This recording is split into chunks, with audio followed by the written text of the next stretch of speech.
নমস্কার, আমি আসমির। বিচার বিশ্লেষণের রাজনীতি সিরিজের আজকের বিষয় লোকসভা নির্বাচন 2024। এনডিএ নাকি ইন্ডিয়া, কার দখলে রাজ সিংহাসন? রাত পোহালেই ভোট গণনা, জনগণের রায় বন্দি ইভিএমে। মানুষ কাকে চাইছেন দেশের মসনদে, আগামীকাল ইভিএম খুললেই তা পরিষ্কার হয়ে যাবে। তার আগে আপনাদের জন্য বিচার বিশ্লেষণের মেগা এক্সিট পোল, বুথ ফেরত সমীক্ষার এই শেষ পর্বে উত্তর পূর্ব ও দক্ষিণ ভারতের সম্ভাব্য ফলাফল আপনাদের সামনে রাখব। শুরু করছি অরুণাচল প্রদেশ থেকে। বিরোধী জোটকে কাঁদিয়ে এবারও এখানে 2-2 হতে পারে বিজেপি। পরের রাজ্য মেঘালয়, এখানকার 2টি আসনেই জয় পেতে পারে বিজেপির জোট শরিক এনপিপি। মণিপুরের 2টি আসনেই জয় পেতে পারে এনডিএ, একটি আসনে জয় পেতে পারে বিজেপি, অপর আসনটি যেতে পারে তাদের জোট শরিক এনপিএফের দখলে। পরের রাজ্য নাগাল্যান্ড, এখানকার একমাত্র আসনটিতে জয় পেতে পারে বিজেপির জোট শরিক এনডিপিপি। মিজোরামের একমাত্র আসনটি হাতছাড়া হতে পারে এনডিএ জোটের, এই আসনটি ছিনিয়ে নিতে পারে জেডপিএম। পরের রাজ্য ত্রিপুরা, এখানেও 2টি আসনই ধরে রাখতে পারে পদ্ম শিবির। সিকিমের একমাত্র আসনটিতে জয় পেতে পারে বিজেপি। এরপর উত্তর পূর্ব ভারতের শেষ রাজ্য এবং সবথেকে বড় রাজ্য আসামের মেগা এক্সিট পোল রাখছি স্ক্রিনে।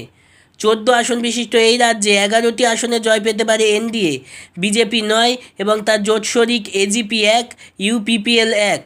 2টি আসন পেতে পারে কংগ্রেস তথা ইন্ডিয়া, একটি আসনে জয় পেতে পারে এআইইউডিএফ। আন্দামান ও নিকোবরের একমাত্র আসনে জয় পেতে পারে বিজেপি। লাক্ষাদ্বীপের একমাত্র আসনে জয় পেতে পারে এনসিপি তথা ইন্ডিয়া। পুদুচেরির একমাত্র আসনে জয় পেতে পারে কংগ্রেস। এরপর অন্ধ্রপ্রদেশের বুথ ফেরত সমীক্ষা আপনাদের সামনে রাখছি। 25 আসন বিশিষ্ট এই রাজ্যে বিজেপি 4, টিডিপি 13 এবং জনসেনা 2, মোট 19টি আসন পেতে পারে এনডিএ। অবশিষ্ট 6টি আসন পেতে পারে সেখানকার শাসক দল ওয়াইএসআরসিপি। ইন্ডিয়ার ঝুলি থাকতে পারে শূন্য।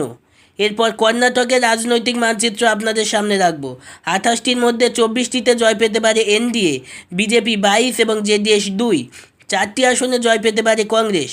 পরের রাজ্য তামিলনাড়ু, 39 আসন বিশিষ্ট এই রাজ্যে বিজেপি 2 ও তার জোট শরিক পিএমকে 1, মোট 3টি আসন পেতে পারে এনডিএ।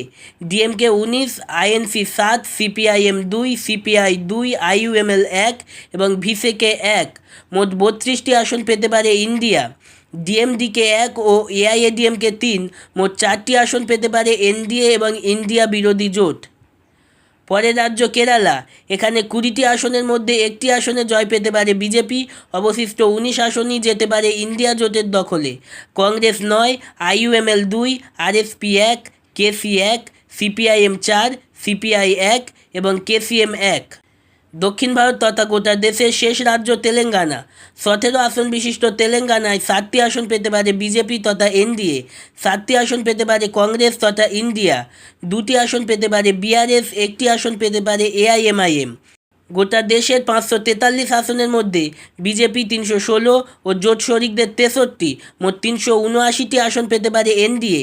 কংগ্রেসের 56 ও জোট শরিকদের 80, মোট 136টি আসন পেতে পারে ইন্ডিয়া। 28টি আসন যেতে পারে অন্যান্যর দখলে।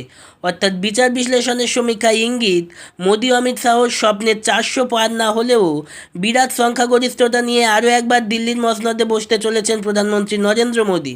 অর্থাৎ এতদিন ধরে যে প্রশ্ন আমরা বয়ে নিয়ে বেড়াচ্ছি, এনডিএ নাকি ইন্ডিয়া, কার দখলে রাজ সিংহাসন, তার উত্তর হচ্ছে এনডিএর দখলেই রাজ সিংহাসন।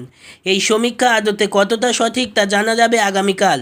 আজকের মতো এই পর্যন্ত, দেখা হবে আগামীকাল ভোট গণনার বিভিন্ন আপডেট নিয়ে। ভালো লাগলে লাইক, শেয়ার, কমেন্ট করতে ভুলবেন না। চ্যানেলে নতুন হলে চ্যানেলটি সাবস্ক্রাইব করে অল নোটিফিকেশনে ক্লিক করে দেবেন। ধন্যবাদ।